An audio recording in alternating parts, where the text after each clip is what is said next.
Legend দাদা থেকে change করে রাখতে হলো। ক্যাপ্টেন টিএমটি বারে নিন আর আমার পদে গুঁজে দিন। সৌরভ গঙ্গোপাধ্যায় তিনি লালবাজারে লিখিত অভিযোগ জানিয়েছেন ইউটিউবার মৃন্ময় দাসের বিরুদ্ধে। এই লিখিত অভিযোগ জানানো হয়েছে ইউটিউবার মৃন্ময় দাসের বিরুদ্ধে। It is just one of the incidents, পৃথিবীতে সব জায়গায় এরকম করে অ্যাক্সিডেন্টস হয়। এটা অ্যাক্সিডেন্ট আবে এভারেস্ট ডিঙানো যায় কিনা দেখো না, দাদাকে তুমি কি চেনো না? একদিনে চিনলাম। এখন সোশ্যাল মিডিয়ায় সব থেকে চর্চিত আর সমালোচিত বিষয় হলো সৌরভ গাঙ্গুলি আর চিনেবাপ মৃন্ময়।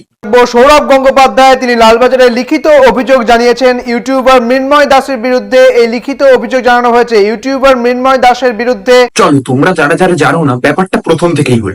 আজ থেকে প্রায় 10 দিন আগে চিনেবাপ মৃন্ময় তার ইউটিউব চ্যানেলে একটা ভিডিও আপলোড করে। সেই ভিডিওটা ছিল ঠিক এরকম। শোনা যাচ্ছে সৌরভ গাঙ্গুলির নাকি বায়োপিক করার প্ল্যান চলছে, তো মেকার্সদের বলবো প্লিজ একটু ওয়েট করো। তো মহাভাব দেখতে পাচ্ছি বাকি জীবন। তখন দেখা গেল আপনাদের বায়োপিকের নাম লেজেন্ড দাদা থেকে চেঞ্জ করে রাখতে হলো। ক্যাপ্টেন টিএমটি বারে নিন আর আমার পদে গুঁজে দিন। এই যে ভিডিওটা করে চিনেবাপ মৃন্ময়, এই ভিডিওটা সৌরভ গাঙ্গুলি দেখে এবং এই ভিডিওটা দেখে তার মাথায় বেজায় রাগ চড়ে যায়। আর তারপরে সে লালবাজারের সাইবার ক্রাইমে তার নামে চিনেবাপ মৃন্ময়ের নামে একটা কেস করে।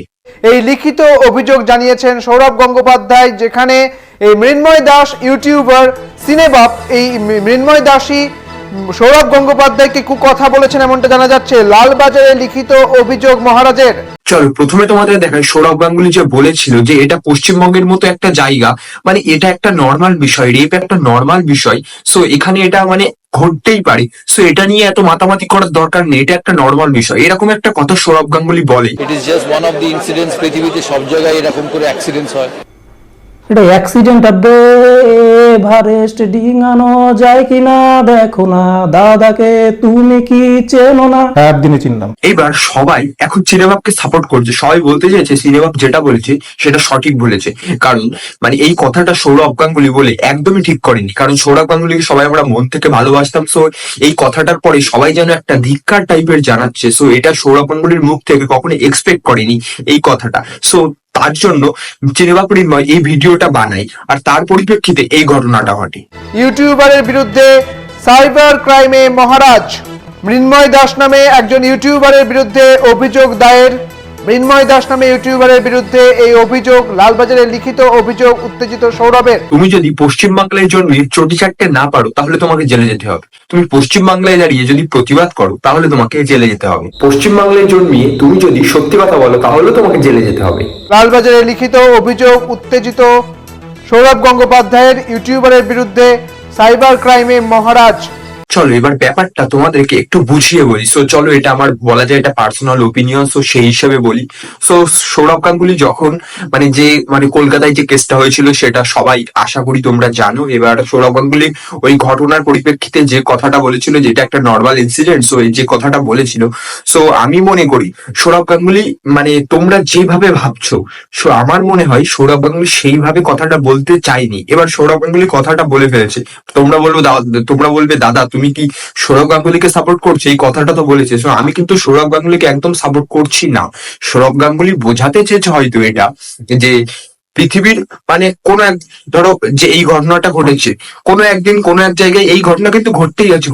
সৌরভ গাঙ্গুলি সেই হিসেবে বলতে চেয়েছে যে কোনো এক জায়গায় কিন্তু এই ঘটনাটা প্রায় দিনই ঘটছে, সেই হিসেবে পশ্চিমবঙ্গেও ঘটেছে। সো এটা একটা নর্মাল বিষয়।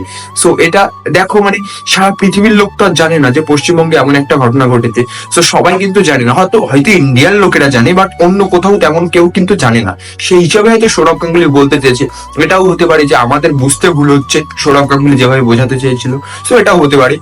আর আরেকটা কথা, তোমরা যে সৌরভ গাঙ্গুলিকে নিয়ে এতটা মানে চর্চিত বিষয় এতটা ধিক্কার জানাচ্ছ বা হ্যাঁ বাংলার দাদা থেকে মানে মাথায় আমরা তুলে রাখতাম সেখান থেকে পায়ে নেমে গেছে এরকম যেসব কথা বলছো, সো একটু ভেবে চিনতে বলো। কারণ সে আমাদের বাংলার দাদা, মানে সে আমাদের মানে ভারতীয় ক্রিকেটে কি করেছে বা মানে আমাদের সে বিসিসিআই একসময় প্রেসিডেন্ট ছিল।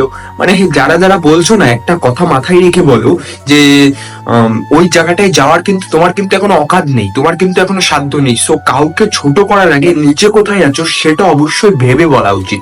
আমার মনে হয় এটা পার্সোনাল ওপিনিয়ন, সো তোমাদের ভালো নাই লাগতে পারে, কারণ সে আমাদের ইন্ডিয়ান ক্রিকেটের জন্য অনেক কিছু করেছে, বিসিসিআই প্রেসিডেন্ট ছিল, অবশ্যই তাকে সম্মান অবশ্যই দেওয়া উচিত। সে একটা কথা বলেছে, সে হয়তো এটা হতে পারে সে ভুল করে কথাটা বলেছে, অবশ্যই তার ভুল শুধরে নিতে দেওয়া উচিত। সো একটা কথা সে বলে ফেলেছে, একটা কথার জন্য সে এতদিন যা কৃতিত্ব তার আছে, সেই কৃতিত্ব সবকিছু তোমরা মুছে ফেলতে পারো না।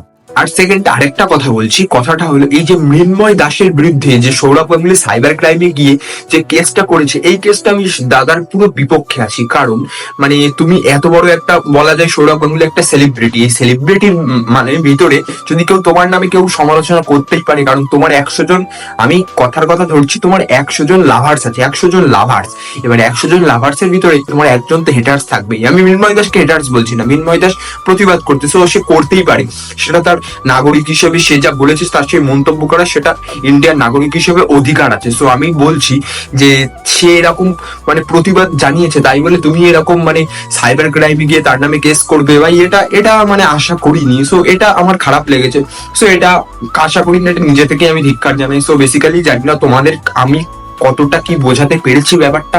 সো তোমাদের মতামত তোমরা অবশ্যই কমেন্ট সেকশনে জানিও, আর আমার মতামতটা তোমাদের কেমন লেগেছে, কি আমি সঠিক বলেছি ভুল বলেছি সেটাও কমেন্ট সেকশনে জানিও।